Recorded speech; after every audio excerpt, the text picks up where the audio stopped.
السلام عليكم ورحمة الله.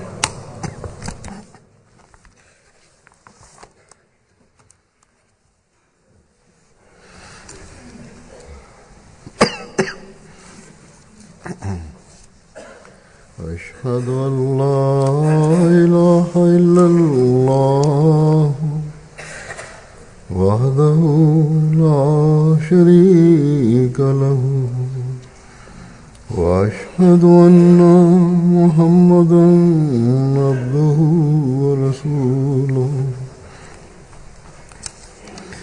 أما بعد فأعوذ بالله من الشيطان الرجيم بسم الله الرحمن الرحيم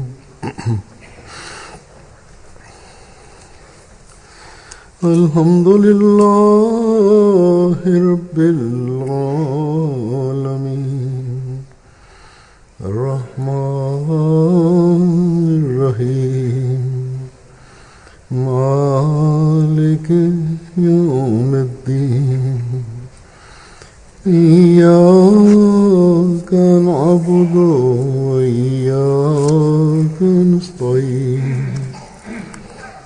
اهدنا الصراط المستقيم صراط الذين أنعمت عليهم غير المغضوب عليهم ولا الضالين.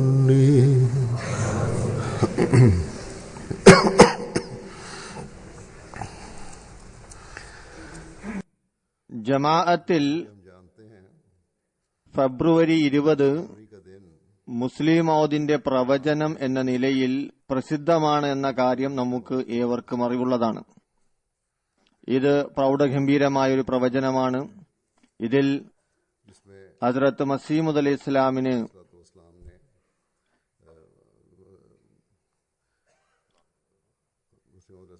ഒരു സർവഗുണസമ്പന്നനായ മകനെക്കുറിച്ചുള്ള സന്തോഷ വാർത്ത അറിയിക്കുകയുണ്ടായി. അവന്റെ ഒരുപാട് പ്രത്യേകതകൾ വിവരിച്ചു. അവന് ദീർഘായുസ് ഉണ്ടാകുമെന്ന വാർത്ത അതിലുണ്ടായിരുന്നു. ഹദ്റത്ത് മസീഹ് അലൈഹി ഇസ്ലാമിലൂടെ സ്ഥാപിതമായ ജമാഅത്തിന് മുസ്ലിം ഔദിന്റെ കാലഘട്ടത്തിൽ അസാധാരണ നിലയിൽ പുരോഗതി ലഭിക്കുമെന്ന പ്രവചനവും അതിൽ അടങ്ങിയിട്ടുണ്ട്. അഹമ്മദിയ ജമാഅത്തിന്റെ ചരിത്രം ഇതിന് സാക്ഷിയാണ്. ഹദ്റത്ത് മിർസ ബഷീറുദ്ദീൻ മഹ്മൂദ് അഹമ്മദ് അൽ മുസ്ലിം മൗദ്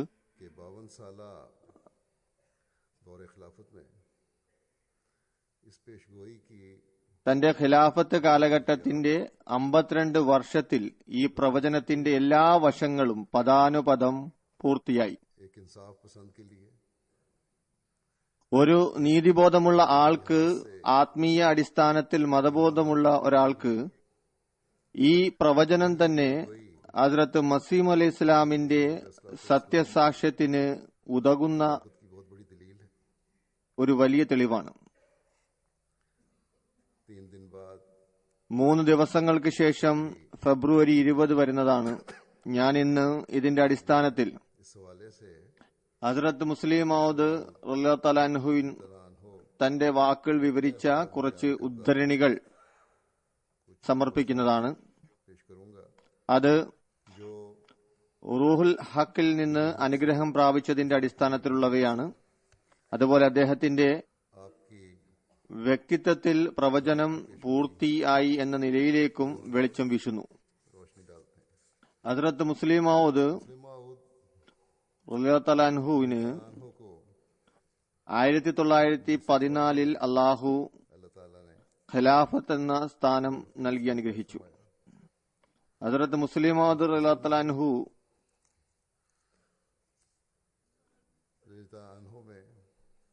ഈ പ്രവചനം മുസ്ലിം മൗദിനെ സംബന്ധിച്ചുള്ളത് എല്ലാ നിലയിലും പൂർത്തിയാകുന്നതായി അക്കാലത്തെ ആളുകൾ കാണുന്നുണ്ടായിരുന്നു. ജമാഅത്തിലെ ഉലമാക്കൾ, ജമാഅത്തങ്ങൾ അധിക പേരും അദ്ദേഹം തന്നെയാണ് മുസ്ലിം മൗദ് എന്ന് മനസ്സിലാക്കിയിരുന്നു. എന്നാൽ ഹസ്രത്ത് മുസ്ലിം മൗദ് बात का ऐलान न किया, यहाँ तक कि 1944 ആകുന്നതുവരെ, അതായത് അദ്ദേഹത്തിന്റെ ഖിലാഫത്ത് കാലഘട്ടം 30 വർഷം തികയുന്നതുവരെ സ്വയം അത് വിളംബരപ്പെടുത്തിയിരുന്നില്ല. അതിനുശേഷം आपने അവിടുന്ന് ഒരു സ്വപ്ന ദർശനത്തിന്റെ അടിസ്ഥാനത്തിൽ ഞാൻ തന്നെയാണ് മുസ്ലിം മൗദെന്ന് വിളംബരം ചെയ്തു.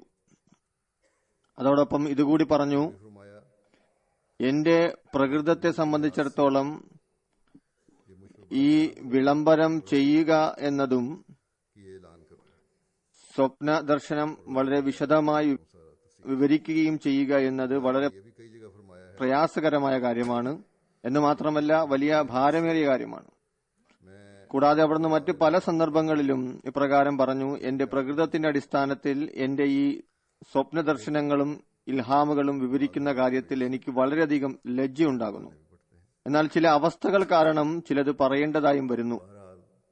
എന്തുതന്നെയായാലും അദ്ദേഹത്തോട് മുമ്പും പറയപ്പെട്ടിരുന്നു, ജമാഅത്തിലെ അംഗങ്ങളും അതുപോലെ തന്നെ ഉലമാക്കളും ഇക്കാര്യം ऐलान करें, അവിടുന്ന് മുസ്ലിമോദാണെന്ന് വിളംബരം ചെയ്യണമെന്ന് പറയപ്പെട്ടു. എന്നാൽ അദ്ദേഹം പറഞ്ഞത് ഇതാണ്, आप यही फरमाते रहे, വിളംബരത്തിന്റെ ആവശ്യമില്ല, जरूरत नहीं, ഇനി ഞാൻ മുസ്ലിമോദ ആണ്, मुस्लिम मौद हूँ और पेशगोई പ്രവചനം എന്നിൽ പൂർത്തിയാകുന്നുണ്ട് എങ്കിൽ തന്നെയും ठीक है। ഒരു വാദത്തിന്റെ ആവശ്യം എന്തിനാണ്? ജനങ്ങൾക്ക് മറുപടി പറഞ്ഞുകൊണ്ട് അവിടുന്ന് ഒരിക്കൽ ഇതും പറഞ്ഞു, ये भी फरमाया कि മുസ്ലിം ഉമ്മത്തിൽ मुजद्दिदीन की जो फहरिस्त മുജദ്ദിദീങ്ങളുടെ मसीह मौद പേരുകൾ ഹദ്റത്ത് മസീഹ് അലൈഹി ഇസ്ലാമിനെ കാണിച്ചതിന് ശേഷം പ്രസിദ്ധീകരിക്കുകയുണ്ടായി. ഇതിൽ എത്ര പേരാണ് വാദം ഉന്നയിച്ചത്? അവിടുന്ന് പറഞ്ഞു, ഞാൻ फरमाते हैं कि मैंने खुद ഹദ്റത്ത് മസീഹ് അലൈഹി ഇസ്ലാമിൽ നിന്ന് നേരിട്ട് കേട്ടതാണ്. तो इस्लाम से सुना है, ഔറംഗസീബ് തന്റെ കാലഘട്ടത്തിലെ മുജദ്ദിദായി ഞാൻ മനസ്സിലാക്കുന്നു. माने का मुजद्दिद नजर आता എന്നാൽ അദ്ദേഹം വല്ല വാദവും ഉന്നയിച്ചിരുന്നു? किया है। ഉമർ ബിൻ അബ്ദുൽ അസീസ് बिन अब्दुल अजीज അദ്ദേഹത്തെ മുജദ്ദിദായി പറയപ്പെടുന്നു. എന്നാൽ അദ്ദേഹത്തിന് വല്ല വാദവും ഉണ്ടായിരുന്നു? बस അദ്ദേഹം പറയുന്നു, गैर मामूर ദൈവനിയുക്തനല്ലാത്ത ആൾക്ക് വാദം ഉന്നയിക്കേണ്ട ആവശ്യമില്ല. വാദം ദൈവത്താൽ നിയുക്തനായ വ്യക്തിക്കാണ് പ്രവചനാടിസ്ഥാനത്തിൽ നിർബന്ധം. मामूर के सिर्फ काम को देखना चाहिए। ദൈവനിയുക്തനല്ലാത്ത വ്യക്തിയുടെ പ്രവർത്തനങ്ങളാണ് നോക്കി കാണേണ്ടത്. ആ പ്രവർത്തികൾ പൂർത്തിയാകുന്നതായി കാണുമ്പോൾ അയാൾ പിന്നെ വാദമുന്നയിക്കേണ്ട ആവശ്യം എന്തിനാണ്? ഈ അവസരത്തിൽ അയാൾ നിരസിച്ചുകൊണ്ടിരുന്നാലും നാം പറയുന്നതാണ്, कहेंगे ഈ പ്രവചനത്തിന്റെ പുലർച്ച ഇദ്ദേഹം തന്നെയാണ്. ഇനി Umar bin Abdul Aziz Abdul Aziz മുജദ്ദിദ് എന്ന കാര്യം അംഗീകരിക്കുന്നില്ല എങ്കിൽ തന്നെയും നമുക്ക് അദ്ദേഹം തന്റെ കാലഘട്ടത്തിലെ മുജദ്ദിദാണെന്ന് പറയാവുന്നതാണ്. കാരണം क्योंकि मुझे മുജദ്ദിദ് ഏതെങ്കിലും വാദം ഉന്നയിക്കേണ്ട ആവശ്യമില്ല. എന്നാൽ വാദം सिर्फ ദൈവനിയുക്തനായ മുജദ്ദിദീങ്ങൾക്ക് നിർബന്ധമാണ്. जो मामूर हों। हाँ, ദൈവനിയുക്തനല്ലാത്ത മുജദ്ദിദ് വീണുകിടക്കുന്ന ഇസ്ലാമിൽ എഴുന്നേൽപ്പിക്കുകയും ശത്രുക്കളുടെ ആക്രമണത്തെ തടയുകയും ചെയ്താലും തനിക്ക് സ്വയം അതിനെക്കുറിച്ച് അറിവില്ല എങ്കിൽ തന്നെയും നമുക്ക് പറയാൻ സാധിക്കും അദ്ദേഹം മുജദ്ദിദാണ്. ദൈവനിയുക്തനായ മുജദ്ദിദ് വാദമുന്നയിക്കുന്ന ആളായിരിക്കും. ഏതുപോലെയാണ് ഹദ്റത്ത് മസീഹ് അലൈഹി ഇസ്ലാം ചെയ്തത്. इस्लाम ने किया। അവിടുന്ന് പറയുന്നു, അതുകൊണ്ട് ഞാൻ സ്വയം आप फरमाते हैं മുസ്ലിമോദ ആണ് എന്ന് വാദമുന്നയിക്കേണ്ട ആവശ്യമില്ല. कोई जरूरत नहीं। എതിരാളികളുടെ मुखालफों की ഇത്തരത്തിലുള്ള കാര്യങ്ങളിൽ ऐसी बातों से പരിഭ്രമപ്പെടേണ്ടതിന്റെയും ആവശ്യം നമുക്കില്ല. ഇതിൽ യാതൊരു അപമാനത്തിന്റെയും കാര്യമില്ല. യഥാർത്ഥ അന്തസ് वही होती है അള്ളാഹുവിൽ നിന്നാണ് ലഭിക്കുന്നത്. की तरफ से मिलती है। അതൊരുപക്ഷേ ഭൗതിക കണ്ണുകളിൽ घरों में മനുഷ്യൻ അപമാനിതനായി കണ്ടാലും ശരി, समझा जाए അയാൾ ദൈവീക മാർഗത്തിലൂടെ ചലിക്കുമ്പോൾ तो उसकी दरगाह में वो जरूर मुअज़्ज़ज़ होगा। അവന്റെ ദർബാറിൽ ഇവൻ അന്തസ്സുള്ളവനായി തീരുന്നതാണ്. ഒരു മനുഷ്യൻ ഇനി കളവിലൂടെ ചലിക്കുകയാണെങ്കിൽ, അതുകൊണ്ട് തന്റെ തെറ്റായ വാദം ഉന്നയിക്കുകയാണെങ്കിൽ, തന്റെ കാര്യക്ഷമതയും കൗശലതയും പ്രകടിപ്പിച്ച് ജനങ്ങളിൽ സ്വാധീനം ഉണ്ടാക്കിയാലും ശരി, അള്ളാഹുവിന്റെ ആലയത്തിൽ ഒരു അഭിമാനവും നേടിയെടുക്കാൻ സാധിക്കുകയില്ല. അതുകൊണ്ട് അള്ളാഹുവിന്റെ ദർബാറിൽ അന്തസ് ലഭിക്കുകയില്ല. എങ്കിൽ പിന്നെ ഭൗതിക നിലയിൽ എത്ര തന്നെ വിശിഷ്ട വ്യക്തിയായി കണ്ടാലും ശരി, അയാൾ ഒരുപാട് നഷ്ടപ്പെടുത്തിയിരിക്കുന്നു. ഒന്നും തന്നെ കരസ്ഥമാക്കാത്ത അവസ്ഥയാണ് അയാൾക്കുള്ളത്. അവസാനം ഒരു നാൾ അയാൾ അപമാനത്തിനിരയാകുന്നതാണ്. അതായത് ദീനിന്റെയും ദുനിയാവിന്റെയും കാര്യത്തിൽ എപ്പോഴും हमेशा സത്യം അവലംബിക്കുക എന്നാണ് അദ്ദേഹം പറയുന്നത്. അവിടുന്ന് പറയുന്നു, ഏതൊരു വ്യക്തിയാണ് जो शख्स അള്ളാഹുവിനു വേണ്ടി നഷ്ടമേറ്റുവാങ്ങുന്നത് അയാൾ യഥാർത്ഥത്തിൽ ലാഭത്തിലാണ്. അദ്ദേഹം ഇത്തരത്തിൽ ഒരു അടിസ്ഥാന കാര്യം വിവരിക്കുകയുണ്ടായി. ഏതൊരു സത്യത്തിന്റെ സാക്ഷി അള്ളാഹുവാണോ, ആരെയാണ് അള്ളാഹു സത്യവാനായി മനസ്സിലാക്കുന്നത്, അക്കാര്യം अल्लाह ताला അള്ളാഹുവിന്റെ കർമ്മപരമായ സാക്ഷ്യത്തിലൂടെയും വെളിപ്പെടുന്നതാണ്. അയാൾക്ക് വാദമോ വിളംബരമോ നടത്തേണ്ട ആവശ്യമില്ല. എന്നാൽ അള്ളാഹു ഉദ്ദേശിക്കുന്നത് अगर अल्लाह ताला चाहे വിളംബരം വേണമെന്നാണെങ്കിൽ വിളംബരവും നടത്തപ്പെടുന്നതാണ്. ഇനി ആർക്കെങ്കിലും തിരിച്ചറിയണം എന്നുണ്ടെങ്കിൽ रखना है, ഇയാൾ അള്ളാഹുവിന്റെ ഇച്ഛ അനുസരിച്ചാണ് പ്രവർത്തിക്കുന്നത്, काम कर रहा അല്ലെങ്കിൽ അള്ളാഹുവിൽ നിന്നുള്ള ദീനീപരമായ കാര്യമാണോ എന്നാണെങ്കിൽ यानी दीन का काम അള്ളാഹുവിന്റെ പിന്തുണയുടെ അടിസ്ഥാനത്തിലാണ് അയാളെ തിരിച്ചറിയാൻ ശ്രമിക്കേണ്ടത്. ताइदाद के हवाले से परखना चाहिए। ഏതായാലും लेकिन ഞാൻ വിവരിച്ചതുപോലെ जो मैंने बयान किया എപ്പോഴാണ് അള്ളാഹു സുബ്ഹാനഹു വ തആല അദ്ദേഹത്തോട് വിളംബരം ചെയ്യാൻ കൽപ്പിച്ചത്, कि दावा അപ്പോൾ അദ്ദേഹം വിളംബരവും ചെയ്തു. भी कर दिया। അതായത്, എനിക്ക് അള്ളാഹു വിശദമാക്കി തന്നിരിക്കുന്നു, वाज़े कर അതുകൊണ്ട് ഞാൻ और अब मैं വിളംബരവും നടത്തുകയാണ്. ऐलान भी कर ഞാൻ തന്നെയാണ് कि मैं മുസ്ലിം മൗദിന്റെ പ്രവചനത്തിന്റെ സാക്ഷാത്കാരം. मिस्दाक हूं। ഈ വിളംബരത്തിൽ इस ऐलान पर ഒരു ഭാഗത്ത് जहां एक तरफ तो ജമാഅത്തങ്ങൾ സന്തോഷത്തിലായിരുന്നു. खुश थे, അവിടെ ഉണ്ടായിരുന്ന ലാഹോരികൾ गैर मुवाइन जो थे ആക്ഷേപങ്ങൾ ഉന്നയിക്കാനും തുടങ്ങി. शुरू करने അങ്ങനെ 1945 ജലസ സാലാനയിൽ 27-ാം തീയതിയിലെ 2-ാം ദിവസത്തെ പ്രസംഗത്തിൽ അവിടുന്ന് ഇതിനെ വിവരിച്ചുകൊണ്ട് പ്രധാനമായും മൗലവി മുഹമ്മദ് അലി സാഹിബിന്റെ വിവരണത്തെ മുൻനിർത്തിക്കൊണ്ട് പറഞ്ഞു. के हवाले से बयान फरमाया। അവിടുന്ന് പറയുന്നു, आप फरमाते हैं എപ്പോഴാണ് ഞാൻ कि जब से मैंने മുസ്ലിം മൗദ് എന്ന വിളംബരം നടത്തിയത്, का ऐलान किया है, मौलवी മൗലവി മുഹമ്മദ് അലി സാഹിബ് करने शुरू कर दिए हैं।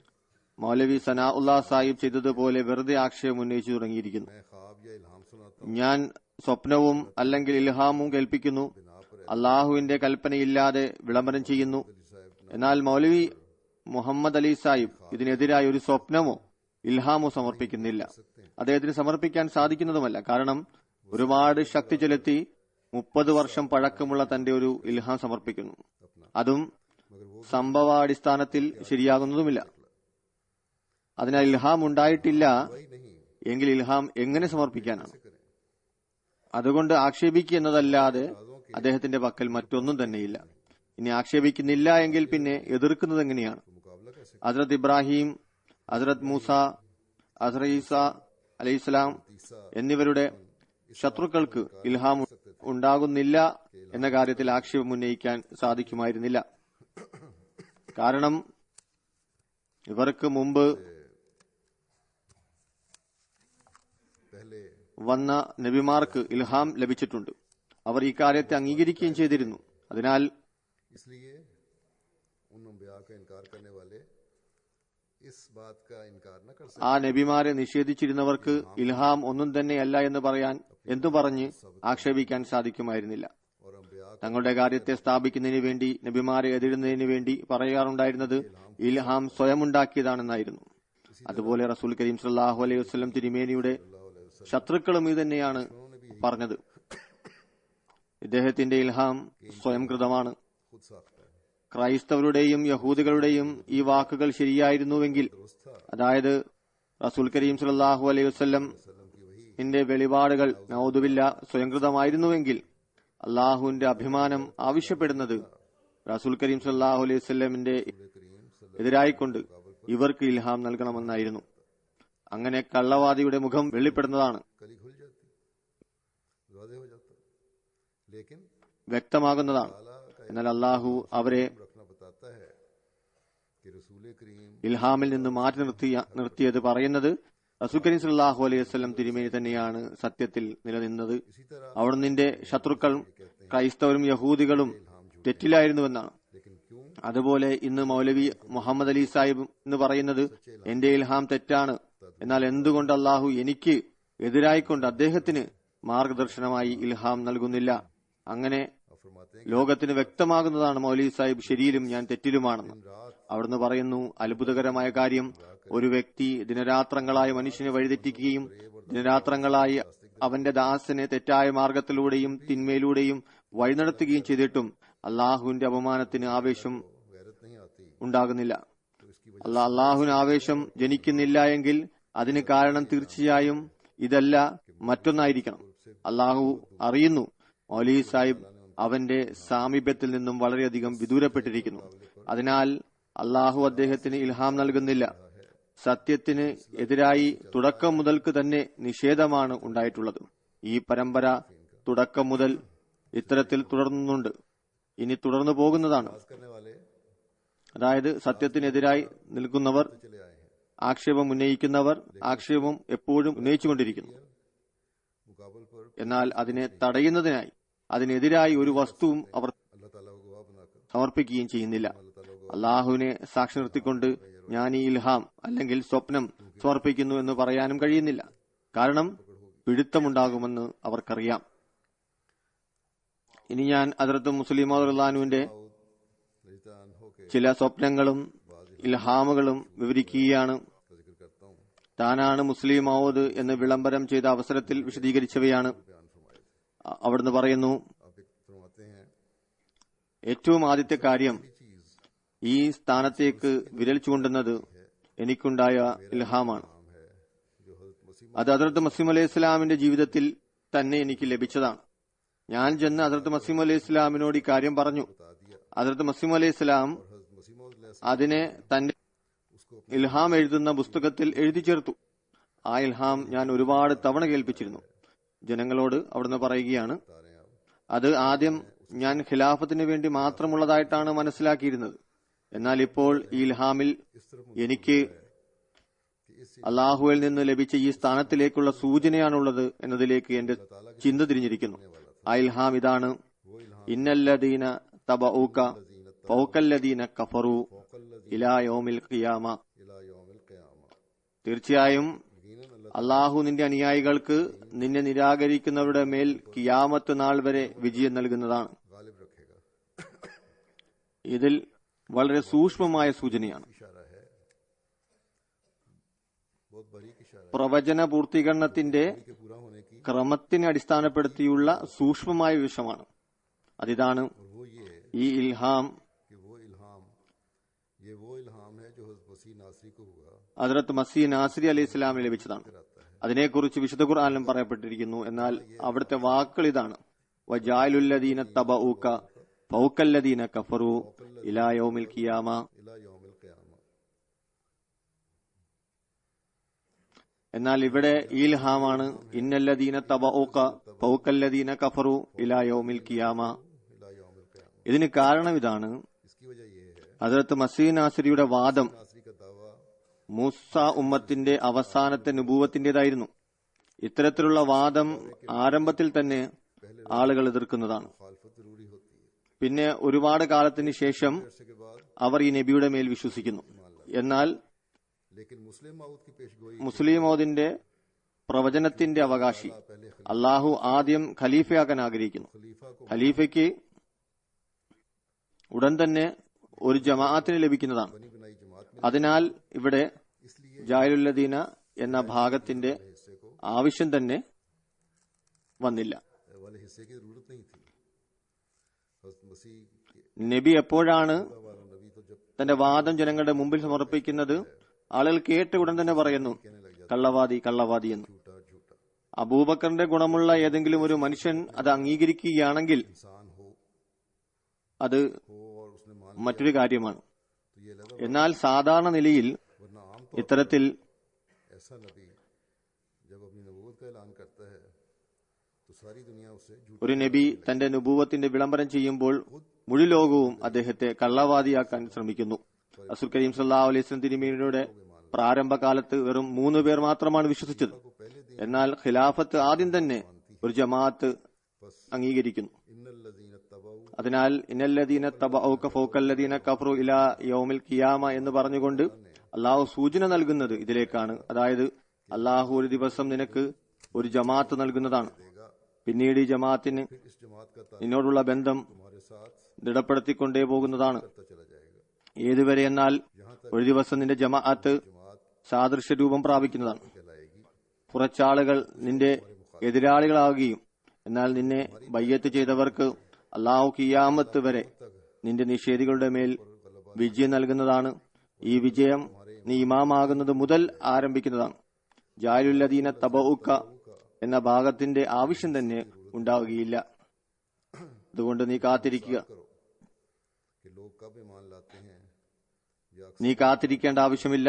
ആളുകൾ എപ്പോഴാണ് വിശ്വസിക്കുന്നത്? അധിക പേരും എതിർ പ്രകടിപ്പിക്കുന്നു, ഫത്വകൾ നൽകുന്നു, പരിഹസിക്കുന്നു, की कोशिश करें, मिटाने വാദപ്രതിവാദത്തിന് ശ്രമിക്കുന്നു, നാശമുണ്ടാക്കുന്നതിനും ഇല്ലായ്മ ചെയ്യുന്നതിനുമുള്ള പദ്ധതികൾ തയ്യാറാക്കുന്നു. ഭൂമിയുടെ ഒരറ്റം മുതൽ മറ്റേ അറ്റം വരെ എതിർപ്പിന്റെ കൊടുങ്കാറ്റ് വീശുന്നു. എന്നാൽ അങ്ങനെയല്ല. അള്ളാഹു ഹദ്റത്ത് മസീഹ് അലൈഹി ഇസ്ലാമിനാൽ സ്ഥാപിതമായ ജമാഅത്തിന്റെ അധിക ഭാഗത്തെ നിന്നെ ഏൽപ്പിക്കുന്നതാണ്, അതായത് മുസ്ലിം മൗദിനെ. ഏത് ദിവസമാണ് ഈ ജമാഅത്ത് നിന്നെ ഏൽപ്പിക്കപ്പെടുന്നത്, ആ ദിവസം മുതൽ നിന്നെ അംഗീകരിക്കുന്നവർക്ക് നിന്റെ എതിരാളികളുടെ മേൽ വിജയം ആരംഭിക്കുന്നതാണ്. आप फरमाते हैं चुनाचे അവിടുന്ന് പറയുന്നു, അതുകൊണ്ട് നോക്കുക, ആ വിധമാണ് സംഭവിച്ചത്. ഹദ്റത്ത് മസീഹ് നാസിർ അലൈഹി ഇസ്ലാമിന്റെ ജമാഅത്തിന് 300 വർഷത്തിന് ശേഷമാണ് വിജയം ലഭിക്കാൻ തുടങ്ങിയത്. എന്നാൽ ഇവിടെ അള്ളാഹു എപ്പോഴാണ് എന്നെ ഖിലാഫത്തിന്റെ സ്ഥാനത്തേക്ക് ഉയർത്തിയത്, അതിന്റെ കുറച്ച് ആഴ്ചകൾക്കുള്ളിൽ തന്നെ എന്നെ എതിർക്കാനായി എഴുന്നേറ്റ് നിന്നവർ, बिलमुकाबल खड़े हुए थे, എന്റെ സ്ഥാനത്തെ നിരാകരിച്ചിരുന്നവർ, അതായത് ലാഹോരികൾ, यानी पैगाम അള്ളാഹു അവരുടെ മേൽ अल्लाह ताला ने എനിക്കും എന്റെ അനുചരന്മാർക്കും और मेरे साथ വിജയം നൽകാൻ ആരംഭിച്ചിരിക്കുന്നു. गलबा देना शुरू कर दिया। ഈ വിജയം അള്ളാഹുവിന്റെ അനുഗ്രഹത്താൽ ദിവസം തോറും വർദ്ധിച്ചുകൊണ്ടേയിരിക്കുകയാണ്. ലാഹോരികൾ എന്ന് പറയുന്നു, हम ही आज कह रहे हैं ഒരു സ്വപ്നത്തെ ആശ്രയിച്ചാണ്, അതായത് ഏതൊരു സ്വപ്നമാണ് അവിടുന്ന് താൻ മുസ്ലിം മൗദ് എന്ന് വിളംബരം നടത്തിയപ്പോൾ വിശദീകരിച്ചത്, അതിനെക്കുറിച്ചാണ് പറയുന്നത്. इंसार करके आप कहते हैं कि मुस्लिम അതിനെ ആശ്രയിച്ചാണോ താങ്കൾ മുസ്ലിം മൗദ് എന്ന് വാദിക്കുന്നത്? അവിടുന്ന് പറയുന്നു, യഥാർത്ഥത്തിൽ അത് സ്വപ്നമല്ല, जो मैंने അതിൽ പദങ്ങൾ ഉപയോഗിച്ചിട്ടുണ്ട്. तो इल्हाम എന്നാൽ ഈ ഇൽഹാം 40 साल ഏതെന്നാണ് ഞാൻ മുകളിൽ വിവരിക്കുന്നത്, അത് സ്പഷ്ടമായ ഇൽഹാമാണ്. 40 വർഷം പഴക്കമുണ്ട്. അള്ളാഹു സുവാർത്ത അറിയിച്ചു, ഞാനൊരു ജമാഅത്തിന്റെ നേതാവായി തീരുന്നതാണ്. കുറച്ചു ഭാഗം എന്നെ എതിർക്കുന്നതാണ്, അധിക പേർ എന്നോടൊപ്പം ചേരുന്നതാണ്. അവർക്ക് അള്ളാഹു കിയാമത്ത് വരെ മറ്റുള്ളവരുടെ മേൽ വിജയം നൽകുന്നതാണ്, अल्लाह ताला क़यामत तक അതായത് ഖിലാഫത്തുമായി ബന്ധം വെച്ച് പുലർത്തുന്നവർക്ക്. ഇവിടെ പറഞ്ഞിരിക്കുന്നത്, നിന്നെ വിശ്വസിക്കുന്നവർക്ക് നിന്നെ അവിശ്വസിക്കുന്നവരുടെ മേൽ അള്ളാഹു കിയാമത്ത് വരെ വിജയം നൽകും എന്നതിനെയാണ് സൂചിപ്പിക്കുന്നത്. അതായത് അള്ളാഹു ഒരു ദിവസം സദൃശ രൂപത്തിൽ മസീഹ് നാസിരിയുടെയും മുഹമ്മദി മസീഹിന്റെയും നാമം നിനക്ക് നൽകുന്നതാണ്. കാരണം ഖലീഫയുടെ ജമാഅത്ത് അത് അദ്ദേഹത്തിന്റെ ജീവിതം വരെയാണ് ഉണ്ടാവുക. वादा किया है कि खिलाफत के बाद मुझे एक और रुतबा मिलने वाला है जो बाज नबियों के जिल के तौर पर होगा। सुभान अल्लाह ला വഫാത്തിന് ശേഷം നബിയുടെ ജമാഅത്ത് അല്ലെങ്കിൽ അവരുടെ സദൃശയുടെ ജമാഅത്താണ് തുടർന്നു പോകുന്നത്. അതായത് ये कश्फ हुआ। കഫറു എന്ന പദം നൽകുന്ന സൂചന ഖിലാഫത്തിന് ശേഷം നിനക്ക് മറ്റൊരു സ്ഥാനം കൂടി നൽകുന്നതാണ്. ചില നബിമാരുടെ मैंने देखा സദൃശ രൂപമായിരിക്കും ഉണ്ടാകുക. സുബ്ഹാനല്ലാഹി ലാ യൂസലു അമ്മ യഫ്അലൂൻ. പിന്നീട് അവിടുന്ന് പറയുന്നു, മറ്റൊരു സ്വപ്നം എനിക്കുണ്ടായി. ഹസ്രത്ത് മസീഹ് അലൈഹി ഇസ്ലാമിന്റെ ജീവിതത്തിൽ തന്നെ ഞാൻ കണ്ടിരുന്നു. അതും ഒരു कोई शख्स ये कहकर ഈ സ്ഥാനത്തേക്കാണ് ചൂണ്ടിക്കാണിക്കുന്നത്. कि ये कुछ तुम्हारे लिए है और कुछ हजरत मसीह मौद अलैहिस्सलाम के लिए। कशफी हालत में जब मैं उस पार्सल ഞാൻ കണ്ടു ഹസ്രത്ത് മസീഹ് അലൈഹി ഇസ്ലാം तो वहां भी मुझे 2 नाम लिखे हुए ഇരിക്കുന്ന മുറിയിൽ നിന്ന് പുറത്തു വരികയാണ്. പുറത്തു വരാന്തയിൽ വന്നു. അവിടെയാണ് ഹസ്രത്ത് മസീഹ് അലൈഹി ഇസ്ലാം ഇരിക്കാറുള്ളത്. അവിടെ ഒരു വ്യക്തി आप फरमाते हैं मैं ഇത് പറഞ്ഞുകൊണ്ട് ഒരു പാഴ്സൽ നൽകി से एक नाम പോയി. मसीह मौद ഇതിൽ കുറച്ച് നിനക്ക് വേണ്ടിയും മറ്റു കുറച്ച് മസീഹ് മൗദ് അലി ഇസ്ലാമിന് വേണ്ടിയുമുള്ളതാകുന്നു. ദിവ്യദർശനത്തിൽ തന്നെ ഞാൻ ആ പാഴ്സലിന്റെ വിലാസം നോക്കിയപ്പോൾ അവിടെയും 2 പേരുകൾ എഴുതിയിരിക്കുന്നതായി ഞാൻ കണ്ടു. വിലാസം എഴുതിയിരിക്കുന്ന ഇപ്രകാരമാണ്: മുഹ്യുദ്ദീൻ എന്നിവരെ കാണുക. ഞാൻ ദിവ്യദർശനത്തിൽ തന്നെ മനസ്സിലാക്കുന്നത് ഇതിൽ ഒരു പേര് ഹസ്രത്ത് മസീഹ് അലി ഇസ്ലാമിന്റേതാണ്, മറ്റൊന്ന് എന്റേതാണ്. ആ സമയം ഞാൻ ചെറുതായിരുന്നത് കൊണ്ട് ഹസ്രത്ത് മുഹ്യുദ്ദീൻ ഇബ്നു അറബിയുടെ പേര് ഞാൻ കേട്ടിരുന്നില്ല. दीन से मुराद हजरत मसीह ഔറംഗസീബിനെ लेकिन കുറിച്ച് അദ്ദേഹത്തിന്റെ പേര് മുഹ്യുദ്ദീൻ എന്ന കാര്യം എനിക്ക് അറിവുണ്ടായിരുന്നു. അതിനാൽ ഞാൻ ആ സമയം വിചാരിച്ചു, മുഹ്യുദ്ദീൻ എന്നതുകൊണ്ട് ഉദ്ദേശം ഞാനാണ്. ഹിന്ദുസ്ഥാനിലെ വളരെ പ്രശസ്തനായ പണ്ഡിതൻ ഹസ്രത്ത് മുഹ്യുദ്ദീൻ ചിസ്തി എന്നായിരുന്നു. അതുകൊണ്ട് മുഹിയുദ്ദീൻ എന്നതിന്റെ ഉദ്ദേശം ഹസ്രത്ത് മസീമുദ് അലൈഹിസ്സലാം ആയിരിക്കും. എന്നാൽ പിന്നീട് എനിക്ക് ഹസ്രത്ത് മുഹിയുദ്ദീൻ സാഹിബ് ഇബ്നു അറബിയെ ഒരു വലിയ പണ്ഡിതനാണെന്നും മുജദ്ദിദായിരുന്നുവെന്നും അറിയാൻ സാധിച്ചു. അപ്പോൾ എനിക്ക് മനസ്സിലായി മുഹിയുദ്ദീൻ എന്നതിന്റെ ഉദ്ദേശം ഹസ്രത്ത് മസീമുദ് അലൈഹിസ്സലാമാണ്. അദ്ദേഹം ദീനിന് പുനർജീവനം നൽകി. മുഹിയുദ്ദീൻ എന്നതിന്റെ ഉദ്ദേശം ഞാനാണ്. ദീനിനെ സംരക്ഷിച്ചു. അതുകൊണ്ട് ദീനിന് ജീവൻ നൽകിയത് ഹസ്രത്ത് മസീമുദ് അലൈഹിസ്സലാമും ദീനിന്റെ സഹായിക്കുന്നതും സംരക്ഷിക്കുന്നതും ഞാനായിരിക്കും. അതായത് മാതാവ് കുഞ്ഞിന് ജന്മം നൽകുന്നു, പാല് നൽകുന്നു. മൂന്നാമത്തെ ഇൽഹാമിനെ കുറിച്ച് പറയുന്നു. മൂന്നാമത്തെ ഇൽഹാം എനിക്കുണ്ടായത് ഇപ്രകാരമാണ്. എന്നാൽ ഹസ്രത്ത് മസീമുദ് അലൈഹിസ്സലാമിന്റെ വഫാത്തിന് ശേഷമാണ്. അതായത് പ്രകാരമാണ്: യഅ്മലു അലാ ആലി ദാവൂദ ശുക്രൻ, അല്ലയോ ആലെ ദാവൂദ്, നീ അള്ളാഹുവിനോടുള്ള നന്ദി അവന്റെ കൽപ്പനകൾ അനുസരിച്ചുകൊണ്ട് പ്രകടിപ്പിക്കുക. അവന്റെ കൽപ്പനകൾ അനുസരിച്ച് പ്രകടിപ്പിക്കുക. ഈ ഇൽഹാമിലൂടെ ഏമലു എന്ന് പറഞ്ഞുകൊണ്ട് അള്ളാഹു നമുക്ക് അവന്റെ ഇച്ഛ അനുസരിച്ച് പ്രവർത്തിക്കുന്നതിനുള്ള ആജ്ഞ നൽകിയിരിക്കുന്നു. ആലെ ദാവൂദ് എന്ന് പറഞ്ഞ അള്ളാഹു എനിക്ക് എന്നെ ഹസ്രത്ത് സുലൈമാൻ അലൈഹിസ്സലാമിനോട് സാദൃശ്യപ്പെടുത്തിയിരിക്കുന്നു. ഹസ്രത്ത് സുലൈമാൻ അലൈഹിസ്സലാം ഹസ്രത്ത് ദാവൂദ് അലൈഹിസ്സലാമിന് ശേഷമാണ് ഖലീഫയായത്. അദ്ദേഹത്തിന്റെ മകനും കൂടിയായിരുന്നു. എനിക്ക് ഓർമ്മയുണ്ട്. അദ്ദേഹം പറയുന്നു, ആ അവസരത്തിൽ ഈ ഇൽഹാം എത്ര ഉച്ചത്തിലാണ് ഉണ്ടായത്. ഈ ഇൽഹാം എനിക്ക് അവതരിച്ചതിന്റെ പ്രഭാവം എത്രമാത്രം എന്നിലുണ്ടായിരുന്നു. ഈ വിളംബരം, ഈ ഇൽഹാം എത്ര വ്യക്തമായിരുന്നു എനിക്കും ഓർമ്മയുണ്ട്. ഹസ്രത്ത് മസീഹ് അലൈഹിസ്സലാം ആ സമയത്ത് വഫാത്തായിരുന്നു. ഞാൻ സമപ്രായക്കാരായ ചിലരോട് ഇതിനെക്കുറിച്ച് പറയുമ്പോൾ ഉടൻ തന്നെ എന്റെ ഹൃദയത്തിൽ നിന്ന് അദ്ദേഹത്തിന്റെ വഫാത്തിനെ കുറിച്ചുള്ള ചിന്ത മാറിപ്പോയി. എനിക്ക് ആവേശം ജനിച്ചു. ഓടിച്ചെന്ന് ഹസ്രത്ത് മസീഹ് അലൈഹിസ്സലാമിനോട് പോയി ഇത് പറയണമെന്ന് തോന്നി. പിന്നീട് അവിടുന്ന് പറയുന്നു, നാലാമത്തെ തെളിവ് ഈ സ്വപ്നത്തെ സാക്ഷ്യപ്പെടുത്തി എനിക്കുണ്ടായി. അതായത് മുസ്ലിം മൗദ് എന്നതിന് അള്ളാഹു അദ്ദേഹത്തിനെ കാണിച്ച സ്വപ്നത്തിന് തെളിവായിക്കൊണ്ട് പറയുന്നു, എന്റെ ഈ സ്വപ്നം ഞാൻ കാണുന്നത് ഹസ്രത്ത് മസീഹ് അലൈഹി ഇസ്ലാമിന്റെ ബൈത്ത് ദുആയിൽ ഇരുന്നു കൊണ്ട് ഞാൻ ദുആ ചെയ്യുന്നു. ഉടൻ എന്നിൽ വെളിപ്പെട്ടു. ഹസ്രത്ത് മസീഹ് അലൈഹി ഇസ്ലാം ഹസ്രത്ത് ഇബ്രാഹിം അലൈഹി ഇസ്ലാം ആയിരുന്നു. ശേഷം അള്ളാഹുവിൽ നിന്ന് എനിക്ക് വെളിപ്പെടുന്നു, ഈ ഉമ്മത്തിൽ വേറെയും ചില ഇബ്രാഹിമുകൾ ഉണ്ടായിട്ടുണ്ട്. ഖലീഫ അവലിനെ സംബന്ധിച്ച് പറയപ്പെടുന്നു, അദ്ദേഹവും ഇബ്രാഹിമായിരുന്നു. അദ്ദേഹത്തിന്റെ പേര് ഇബ്രാഹിം അദം എന്ന് പറയപ്പെട്ടു. അദം ഒരു രാജാവായിരുന്നു. രാജപദവി ഉപേക്ഷിച്ച് സൂഫിസത്തിലേക്ക് തിരിഞ്ഞു. എന്നോട് പറയപ്പെട്ടു, ഹസ്രത്ത് ഖലീഫ അവൽ ഇബ്രാഹിം അദമാണ്. പിന്നീട് എന്നോട് പറഞ്ഞു, ഒരു ഇബ്രാഹിം നീയാണ്. പിന്നീട് അഞ്ചാമത്തെ സാക്ഷ്യം വിവരിച്ചുകൊണ്ട് പറയുന്നു, അഞ്ചാമത്തെ സാക്ഷ്യം അള്ളാഹുവിൽ നിന്ന് ഹസ്രത്ത് മസീഹ് അലൈഹി ഇസ്ലാമിന്റെ വഫാത്തിന് തൊട്ടടുത്ത് എനിക്ക് ലഭിച്ചു. അതിതാണ്, ഞാൻ ഒരിക്കൽ സ്വപ്നത്തിൽ കാണുകയാണ്, ഒരു മണി മുഴങ്ങുന്നു. അതിന് ശബ്ദം പിച്ചളയുടെ ഒരു പാത്രത്തിന്റേതാണ്. അതിനെ മറ്റൊരു വസ്തു കൊണ്ട് ഉരസുമ്പോൾ ഉണ്ടാകുമ്പോൾ അതിൽ നിന്ന് ടങ് എന്ന ശബ്ദം ഉണ്ടാകുന്നു. ഈ മണിയിൽ നിന്നും ടങ് എന്ന ശബ്ദമുണ്ടായി. എന്നാൽ ആ ശബ്ദം എത്രമാത്രം ആനന്ദവും മധുരമിയും ആയിരുന്നുവെന്നാൽ അത് അന്തരീക്ഷത്തിൽ വ്യാപിച്ചു. ആനന്ദം അതിൽ നിന്നും ഉണ്ടായി.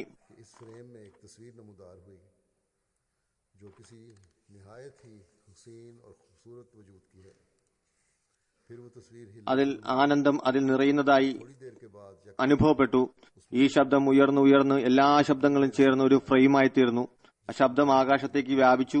അങ്ങനെ അന്തരീക്ഷത്തിൽ വ്യാപിച്ച ആ ശബ്ദം എല്ലാം ചേർന്ന് ഒരു ഫ്രെയിമായി തീർന്നു, ഫോട്ടോ ഫ്രെയിം പോലെ. പിന്നീട് ഞാൻ കാണുന്നത് ഫ്രെയിമിൽ നിന്നൊരു ചിത്രം വെളിപ്പെട്ടു വന്നു. അത് വളരെ ഭംഗിയുള്ളതും മനോഹരവുമായ ഒരു വ്യക്തിയുടേതായിരുന്നു. അതിനുശേഷം ആ ചിത്രത്തിന് അനക്കമുണ്ടായി. കുറച്ചു സമയത്തിന് ശേഷം അതിൽ നിന്ന് ഒരു മനുഷ്യൻ ഒറ്റ കുതിപ്പിന് എന്റെ മുന്നിലെത്തി. അതിനെക്കുറിച്ച് ഞാൻ മനസ്സിലാക്കുന്നത് അത് അള്ളാഹുവിന്റെ മലക്കാണ്. അദ്ദേഹം എന്നോട് പറഞ്ഞു, വരൂ, ഞാൻ നിനക്ക് സൂറ ഫാത്തിഹയുടെ ദർസ് നൽകാം. അങ്ങനെ അദ്ദേഹം എനിക്ക് ഫാത്തിഹയുടെ ദർസ് തുടങ്ങാൻ ആരംഭിച്ചു.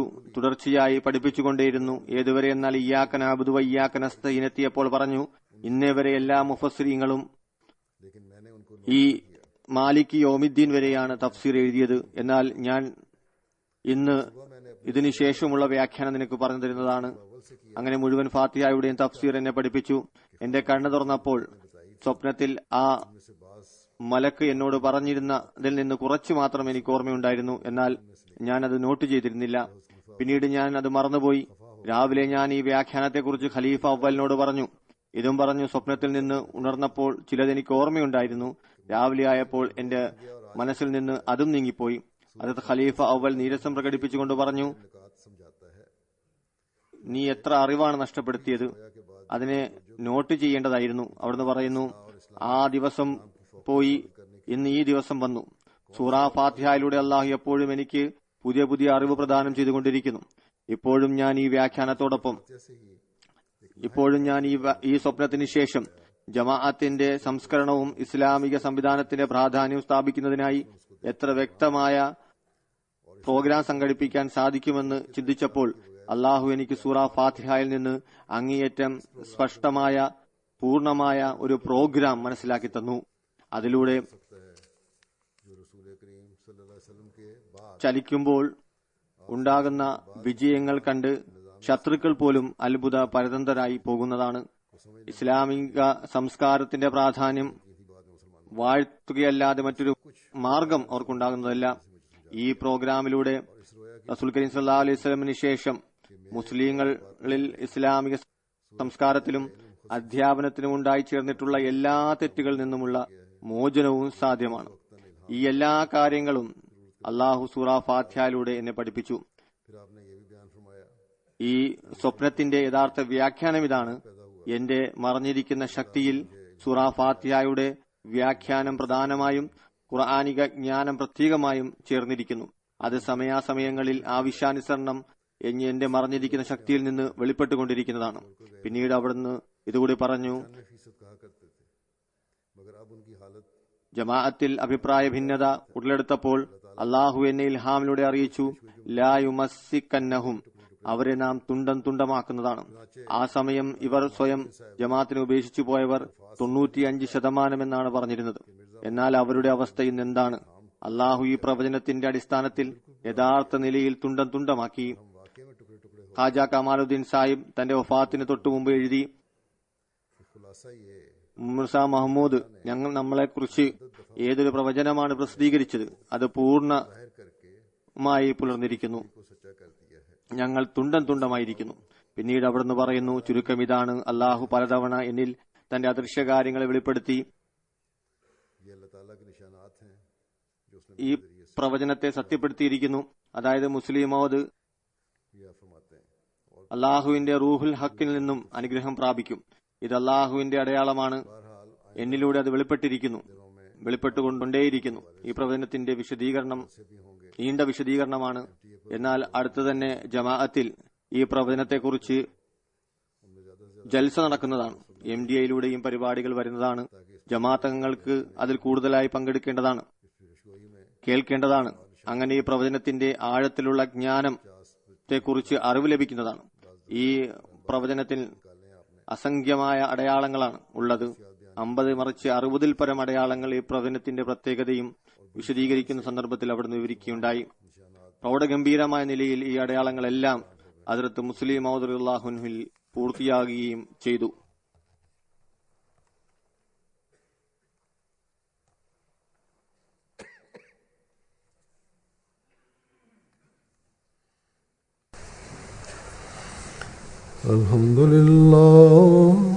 അൽഹംദുലില്ലാഹി നഹ്മദുഹു വനസ്തഈനുഹു വനസ്തഗ്ഫിറുഹു വനുഅ്മിനു ബിഹി വനതവക്കലു അലൈഹി വനഊദു ബില്ലാഹി മിൻ ശുറൂരി അൻഫുസിനാ